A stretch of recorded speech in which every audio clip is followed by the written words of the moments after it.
Welcome to another video. Today's learning objective is to interpret, analyze, and compare the distributions of data from univariate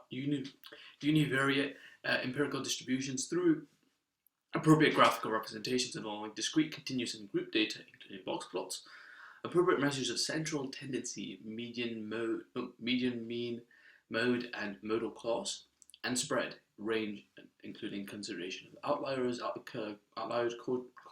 quartiles, I think they're quartile ranges. So kind of, as you can see, some of the stuff is higher in tier only, the kind of the purple stuff. Before we get started, worthwhile talking about the definition. Univariate, what does that mean? Well, if you kind of look at the word and try to break it down, it's into the word uni and kind of variate, right? Uni means one, kind of single, compared to say bi, which is two, or poly, which is many. I mean, you've seen this before, right? So like a polygon, many sides. And variate, that's kind of like variable. So it means that it's kind of data sets are from one variable. So when we say a variable, you know, we might say kind of, for example, people's wages. That's the only thing we're considering, you know, the wage people have, right? But if we had to say a bivariate set of data, we'd consider people's wages and perhaps their ages. And you can see why we might want to consider that bivariate data set, and why we'd want to consider a univariate set of just say wages, or perhaps just of ages. So again, there's only one variable. Empirical, meaning kind of comes from the real world and evidence-based, and a distribution because when you have when you collect data, it's somehow distributed. You might have loads of people earning the average wage, for example, which we'll talk about what average is in a second, of course. And you might say there's very few people earning really high amounts, like say in the UK, I don't know how many millionaires there are, how many people earn $1 million a year, but it's far less than say the people who earn say £40,000 a year, for example, or £20,000 a year. So that's what we mean by a distribution, because I guess in that sense, when we think about real world data sets, some stuff is more common than other stuff. And then let's talk about, we'll start off with this because it's kind of the foundation tier and everything else builds on top of it. So appropriate measures of central tendency. And this is what we kind of think of when we say averages. And what is an average? That's quite a kind of finicky term, I think, in the sense that, well, first of all, when I say average, most people actually just assume that, an average of two numbers, say like 8 and 7 would be, 8 plus 7 divided by 2. So if it was 8 and 7, they'd say the average is 8 plus 7, which is 15 divided by 2. But in fact, this is only kind of one type of average. This is the mean, what we call, not necessarily the average per se. But in general, what we can think about average is thinking about what the typical value, perhaps, or what kind of the distribution of the data, or the distribution of the whole data, will kind of centrally tend to. So this is the word central tendency, that's where it comes from. And let's talk about kind of each of these types of averages in turn. There's 4 types of averages. Or actually, kind of mode and modal class are very similar. So, but you can think of it 3 as 4 depending on how you feel, I guess. So what we call let's start with the mean, right? That's the most common thing. So the mean of a certain amount of numbers, you add those numbers together and divide by the number of numbers. And this is the most common type of average you've already seen before. So, if I had the numbers 5, 6, 7, 8, 12, 25, the average of that, or not the average, sorry, the mean is equal to 5 plus 6 plus 7 plus 8 plus 12 plus 25 divided by the number of numbers there are. So 1, 2, 3, 4, 5, 6 divided by 6. And okay, let's see if we can do this in our head. 5 plus 6 is 11, 11 plus 7, 18, 18 plus 8, 26, 26 plus 12, 38, 38 plus 25. So what is that? 38 plus 25. So if you're doing this in your head, the trick here is do you do 38 plus 5 first? 38 plus 5 is, what is that, 42? 43 even, 43 plus the 20 now, so 63. So that's 63 by 6, which doesn't really divide nicely, because you can see 63 is not divisible by 3. Oh, it is in fact divisible by 3, not by 2 though.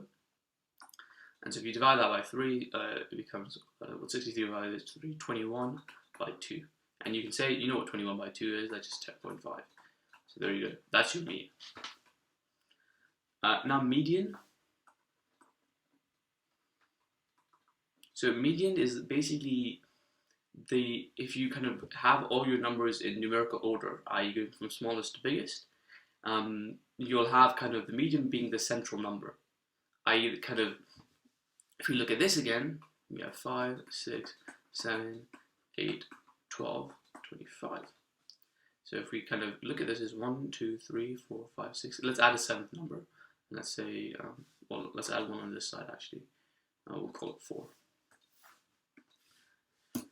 So in this case, we can see what the middle number is, right? So if we, maybe the way I think about this is if you kind of cancel one from both sides at the same time. So you just move your way inwards. So I usually put my fingers on it and I say, oh, 4 and 25, and then move into, 12 and 5, and then 8 and 6, cancel. So 7 is the central number. And this is another way of thinking about average, because remember, average is central tendency. And so we're thinking, oh, the number, if we kind of line these up in the, if we line these up in numerical order, the middle number is kind of some representation of central tendency, right? So this is why we call 7 the median. So, you know how I added a fourth, another number? If we have an odd number, it's fairly easy, because you line up and you say what the middle number here is, right? If you have an even number of numbers, well, if you work your way inwards, right, you cut the 5 and 25, the 6 and 12, but you're left with 2 numbers. So now what you do is, what I usually do is actually put a line in here, and I say, so the number in between these two is the median, and what you do is then you take the mean of these two numbers. So you do 7 plus 8 divided by 2, which is equal to 15 divided by 2, which is 7.5. So this is our median here, when we have an even number. And mode, so let me think of a few more numbers. Well, let's say we have 2, 2, 2, 1, 4, 3, 7, 7, 7, 7, and then 2, 1, 5, 9. So in this case, when we think about mode, is we think about the most common number, the number that comes up the most number of times, I guess. And again, why does that count as central tendency? Well, we're thinking, oh, if the number comes up the most, it's somehow representation of what the average, I guess, could be, right? And as you can tell, like, none of these are perfect, right? I mean, you're thinking about mode here, and we'll actually talk about why none of these are perfect in a second. But if you're feeling like some of these average definitions are a bit iffy almost, in a sense, that's because they kind of are, but they're really good for certain situations, and we'll talk about that in a second. So the most common number here, 2 comes up 4 times. 1, 2, 3, 4, yeah. 7 comes up 1, 2, 3, 7, 4 times as well.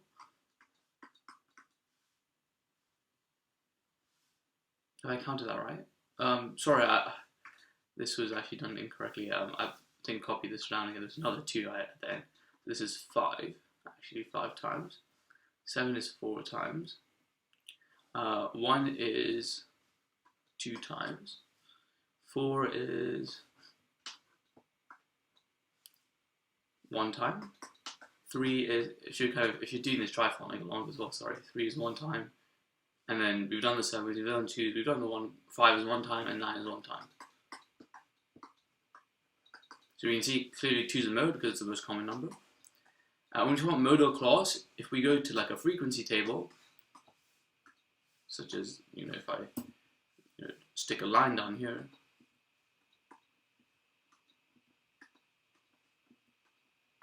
or actually better yet, it's worthwhile to just do another example. So if I say, if I think about modal clause, a clause is basically just, perhaps a group of numbers or even a category. So maybe if I was thinking about people's ages, I said kind of the frequency they come up. And I said, if that's age, let's say.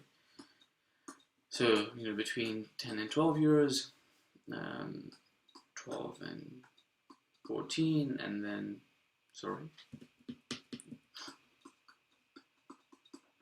and then perhaps 14, and then 16. Let's say we're only doing a small range, and we had something like 5, 10, 12. The modal class would be the most common class, i.e. the class with the greatest frequency. So that's 14 to 16. And that was all our measures of central tendency, i.e. averages. And now let's talk about why sometimes how they can be kind of a skewed representation in a way, and not as good as basically we're talking about the reason we have more than one type of average. So say for example we had means, right? And let's say we're calculating the mean of people's wages in the United Kingdom. So you might have some, the wages being like, say, this is all in £1,000, right? So you might say you have someone who's a student earning no money. Because, let's just say you're solving a road for people, right? Then you may have someone who's earning £20,000 and say £40,000 and say £60,000, and then, well, in fact, actually, we'd probably have quite a few people earning £20,000, right? Let's say that. Let's say another 20, 40 again, 40, 60, maybe an 80, 100, and then there's some guy, who's just earning loads of money with 1 million, right? £1 million, which is, what is that? 10,000 in terms of 10,000, right? What is that? Let me just check that. 10,000. No, sorry, 1,000, not, silly me. So let's say he's earning 10 million, right? That's right, let's say he's earning 10 million. The 10,000, I guess. And if you calculate the mean here, well, that's, 0 plus 20 plus 20 plus 20 plus 40 plus 40 plus 60 plus 80 plus 100 plus 10,000 divided by 1, 2, 3, 4, 5, 6, 7, 8, 9, 10, which is equal to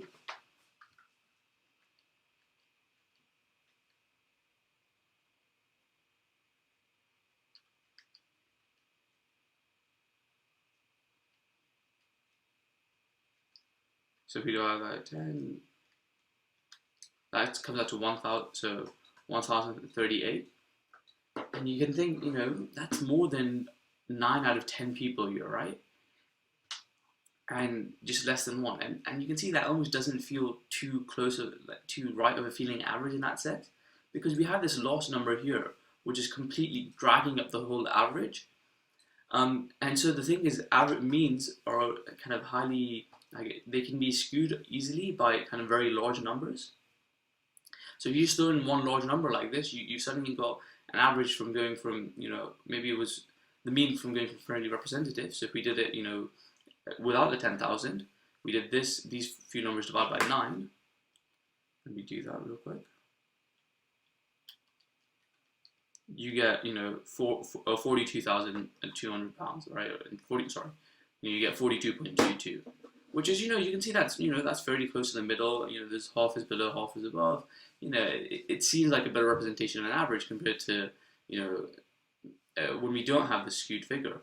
But when we do have this huge skewed figure, we suddenly go to 1,038. So this loss number has a huge impact, which means that the mean sometimes isn't the best representation of the average. If we were looking here, perhaps median would be better. So if we were to calculate the median, we'd kind of go from side to side, as we said. And we've got two numbers that are 40, so the median is just 40. So again, this is maybe a better way to do median with situations such as this. And even with mode, for example, we might have, say, if you look at these numbers here, right, 2 is the most common number, but 7 is 7. It almost makes no account for the fact that there's 7 is there 4 times, and 2 is quite far away from 7. So we're saying we're basically giving all the weight to the lowest number. If we were to calculate, say, the average, the mean in this case, or even the median, we'd probably get a higher number. So again, you can see how, just by the fact that there's 1 more 2 than 7 here, we kind of say our mode is 2, but that's kind of way on the low end if you think about, compare that to the mean, for example. So again, none of these are necessarily perfect. They're useful in different situations, and it's quite actually it is tricky to sometimes choose the right one, but fairly often the question will tell you, so that's a bit easier. We're going to do a few questions on this now. So this is question number 1. Mark ran a mean distance of 13.2 kilometers in 5 days. The next day, Mark ran 20 kilometers. Find the mean distance Mark ran in the 6 days. So here that you might have the feeling of saying, oh, you've got two numbers. To do the mean, we just add them up and divide by 2, right? But that wouldn't be correct. And let's think about why. So if Mark ran a mean distance of 13.2 kilometers in 5 days, that means over the 5 days, the total distance in the first 5 days, so total distance in first 5 days is equal to 13.2 times 5, right? And how do we know that? Well, we know the total divided by number of days is equal to mean. So if this is 13.2 and this is 5, then the total in the first 5 days must be 13.2 times 5. So 13.2 times by 5 is 66 kilometers. Therefore, total in 6 days is equal to 66 plus 20, which is 66 plus 20 is 86. I don't know why I got my calculator out for that. And then average, mean. So I've been using the word average to mean for a while in everyday language. So it takes a while to kind of switch to this definition of saying mean, but do be careful on it. So mean is equal to 86 by 6, which is equal to 43 over 3. Okay, yeah. So which is equal to, kind of, if we look at this decimal, is 14.3 recurrent kilometers. So we might say 14.3 km 1 dp. And if we just average 13.2 plus 20 divided by 2, we get the number like 16.6. And the reason we can't kind of average these two equally is that it's basically giving them equal weighting. But that's not, you can see why that's not correct, because 13.2 is for 5 days, and the 20 kilometers is only from 1 day. So if one day he had ran 13.2 and the other he had ran 20 kilometers, and you find the mean kind of by adding the two numbers up and divide by 2. But here, because this is over 5 days, that means kind of you have to give more weighting to it. So you times by the number of days to get the total, add this to get kind of the full total or the new total, and then divide by 6 days to get the new mean. So this is a very common mistake students make in questions like these. By just averaging these two, meaning these two numbers, try to make sure you can get this full process down. There's another question here. Find the list of numbers. Find the range. Sorry, I haven't mentioned this, but I think you do need to know this for foundation tier as well. The range is basically the largest number minus the smallest number. This is just 19 minus, so not 19. See, sometimes they trick you with this, is because you'll just anticipate that the largest number will be on the right and the smallest will be on the left. But in fact, you ought to look through it to see it. So the largest number is 20, the smallest number is 11, so 20 minus 11, which is equal to 9. Calculate the mean. Okay, just add them up, divide by number of numbers. So 14 plus 19, 15 plus 20 plus 11 plus 14 plus 19, divide by 1, 2, 3, 4, 5, 6, 7. Okay, and then get this on the calculator. 14 plus 19 plus 15 plus 20 plus 11 plus 14 plus 19 divided by 7 is 16. Andrew says the median is the middle number, so the median is 20. Andrew is incorrect. Explain why. You can pause the video if you have to go back to what I talked about, the definition of median, to figure out why Andrew is incorrect. The reason Andrew is incorrect is because you have to have the numbers in numerical order, and then it's the middle number. So if you do this in numerical order, you can have 11, then you'd have 14, then 14, then 15, then 19, then 19, then 20. So in fact, 20 is a large number, so it almost can be further from the median. So the median is, if we do as I do, it is 15. You don't have to calculate this in a question like this, but if you've got time, may as well do it and say what the median is. So the median is the middle number when ordered numerically. In this case, the number is not numerical.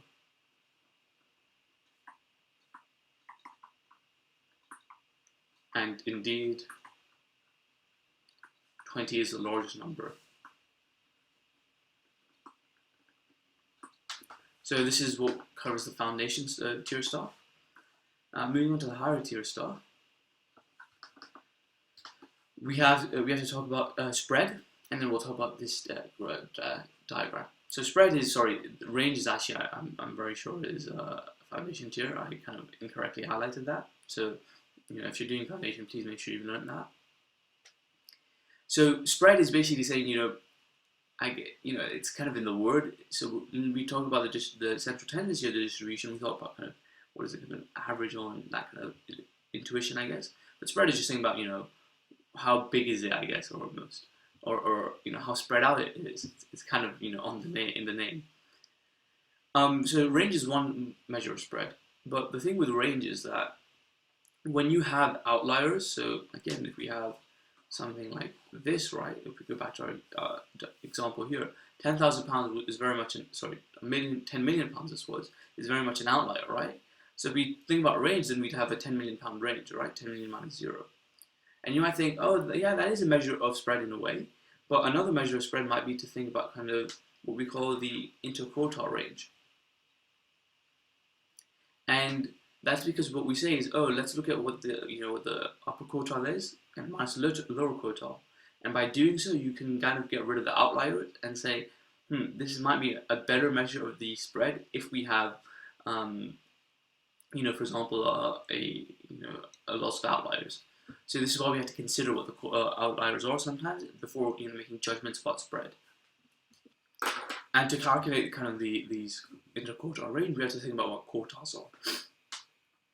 And if I get I think can we deal with this major number? Perhaps I'll be worthwhile to get a new set of numbers. So okay, say we have the numbers 1, 1.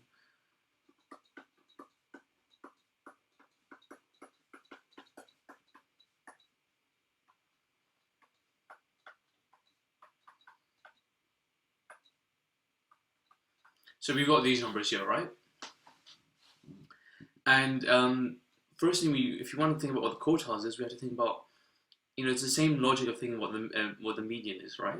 Median is kind of the middle number. The quartiles is like the 75th percentile number, and the upper quartile, and the lower quartile is kind of the first kind of number that comes at the first quarter. So instead of being a median with kind of this half and equal side, with lower quartile there's 25% behind it and 75% ahead, and with upper quartile it's kind of the other way around. So the way I like to find the quartile is, upper quartile is, first thing you do is find the median. So you use your, I like to do with working my fingers inwards. So, but since I can't really do that, I'll just be crossing the numbers out, so like this. The issue when you cross numbers out is you might not be able to read them after. So 10 is our median. I'm just gonna kind of get rid of these crosses. Okay, if 10 is our median, now what we do is we look at the numbers to the left of it and to the numbers on the right of it. So if we look at the numbers on the left of it, so again we do the same thing and kind of find the median of these new numbers. So again, I'll do the crossing out just because I don't have my fingers to show. So that. And now we've got two numbers, so the median is in the middle here. The mean of 4 and 4 is just 4. So the lower quartile is just 4. And I say LQ is 4. We do the same thing on the right. Cross, cross, cross, cross, cross. Oh, again we can't cross. So it's a median of 22 and 32, which is 22 plus 32 is 54. 54 divided by 2, 27. So upper quartile is 27. So there we go, that's how we can do the quartiles, upper and lower quartile. There's also some situations where it might be a tad trickier. I'll change the numbers to show why that might be. Sorry, just bear with me while I delete this stuff here. So if we In fact, this is just worthwhile saying with an example, I think, rather than me even trying to preface or anything. If we say, if we don't have 1 and 1, okay, if we say we have these numbers, right? Let's calculate the median. Well, okay, same thing here as usual.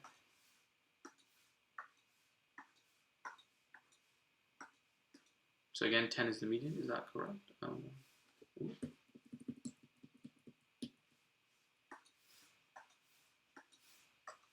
Sometimes, you might just want to check anyways. Oh no, yeah, 10 isn't the median, sorry. So the mean of 10 and 15 is the median. So the median lies somewhere here. So if I get rid of the crosses, sorry. The median lies somewhere here. So kind of this we'll take the mean of the two numbers, 10 plus 15 divided by 2, 25 divided by 2, so 12.5 is the median. And now when you have the median in the middle here, you'll include 10 in kind of when you consider the lower quartile, and 15 when you include consider the upper quartile. So before when we had 10, we excluded it from the next calculation because that itself was a median. But here, I like to think, oh, this line in the middle is a median. So this stuff on the left will be included, and the stuff on the right will be included. Before, when we had an extra 1 here, I'd circle the 10, and I'd say, now everything besides it is on the left and on the right. But since the median is kind of in the middle here, you think, oh, the numbers on the left include the 10, and the numbers on the right include the 50. So you just do the same principle. So the 4 and 8, we think about the lower quartile is here. 4 plus 8 divided by 2 is 6, lower quartile. And we do the same thing with the upper, 22 and 32. Again, 27. And so this is how we found the quartiles, right? Now we found the quartiles, to do the interquartile range, which I just label as IQR, is equal to 27, the upper quartile minus lower quartile, which is, in this case, 27 minus 6, which is 21. So that's how and you can see how that's kind of another way of thinking about the spread, right? We're thinking about, it's like, instead of thinking about the larger number minus the smaller number, so the range here, look at the range here, is 900 minus 1, so 899. Compare that with 21. And because of this outlier of 900 here, you really get a huge range, whereas, it's only one number, right? So when you think, oh, a range of 899, you might think, almost as an implicit assumption in the sense that, you might have, say, numbers like 800 in there, or 700, or whatever, right? And, 0 and 10, and kind of almost say, not necessarily even distribution, but kind of numbers throughout, right? But clearly in this case, you have 900 as a bit of an outlier, which really brings up your range a lot more than the interquartile range. So this is just something, the reason we have an interquartile range is kind of because of these outliers, we might have kind of a larger range. So now that we've talked about the spread, we're going to talk about graphical representation of it now. And this is what we call kind of the main way we represent it is through a box and whisker plot. And a box and whisker plot, if I move over here, I don't know how I'm moving to do, is so it looks like something like this. In fact, I'll upload a diagram and we get that out. So it looks like this. So you have basically, you have this, this is what called the box itself. This is the whiskers. Yeah, I don't know why I never understood really why it's called a box and whiskers. It sounds like a bit of a weird name, but apparently these look like whiskers to someone, so it's a box and whisker plot. And then there are these lines in the middle. Each of these lines have a meaning. So this is the median. This is the upper quartile, and I'm sure you've guessed this is the lower quartile. And this is the biggest number in the range, in the set, or in the distribution, so the largest number. And this is the smallest number.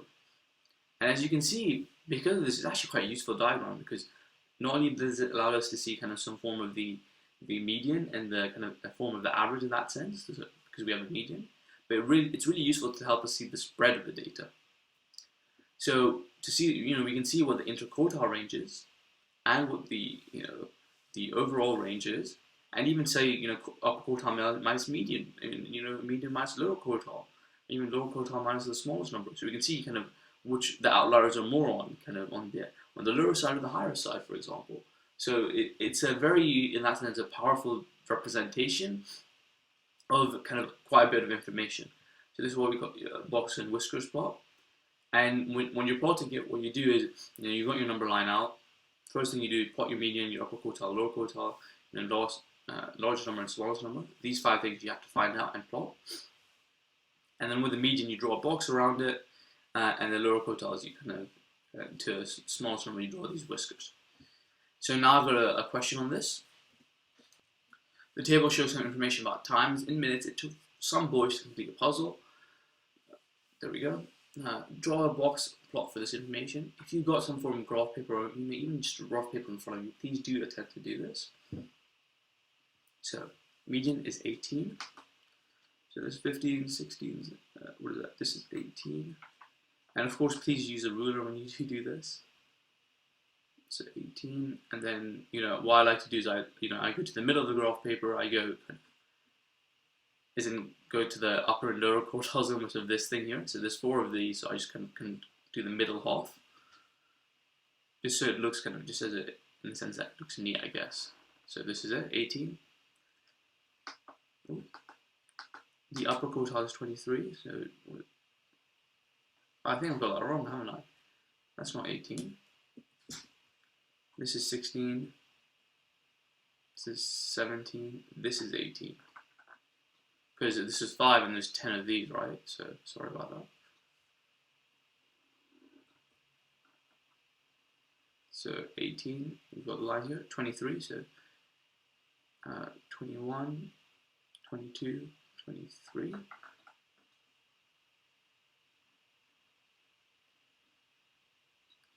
And then, what is it? So look, they've been a bit cheeky here. They haven't given us the lower quartile. They've given us the interquartile range and the upper quartile.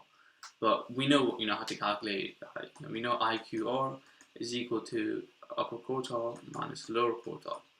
And so 8 is equal to 23 minus lower quartile. So lower quartile is equal to 23 minus 8, which is 15.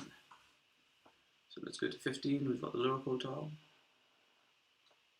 And now the minimum is 12, so 11, 12. And of course, with the minimum, you don't put as big of a line, as long as the line. So I'm just going to do, the middle quarter in that sense now. So, something like this. And then same thing with the maximum at 29.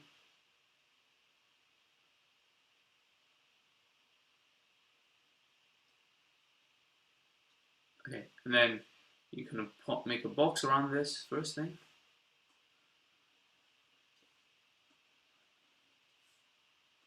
And there you go.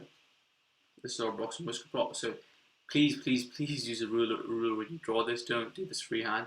It does not look very neat at all. But yeah, now you've got this. Now they've given you some goals to complete the puzzle. The box plot shows the distribution of the times it goes to complete the puzzle.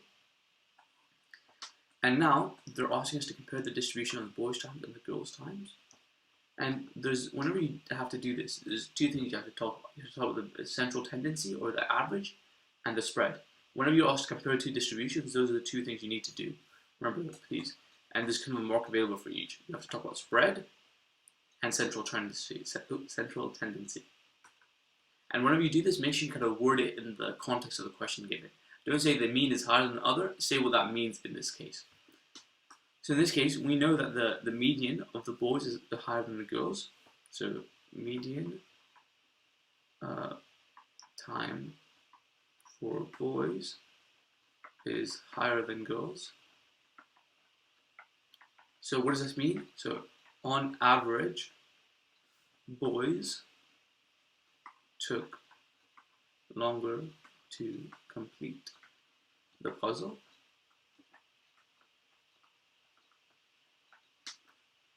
And now, but we can also see that, say, for example, let's think about what now we have to think about spread, right? So let's think about the interquartile range, of the 2. We can see the interquartile range of the boys is a lot bigger than the girls.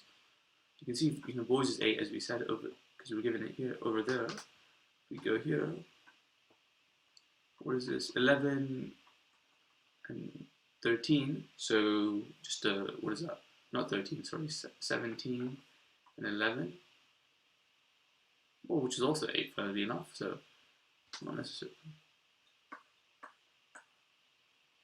No, sorry, that's 6. What am I saying? That's 6. Sorry. So the interquartile range. Sorry, I just do write interquartile range in full. I'm just sorry, since I've got a bit less space. The IQR for boys is greater than girls. So the the distribution of time taken to complete the puzzle has a greater spread for boys.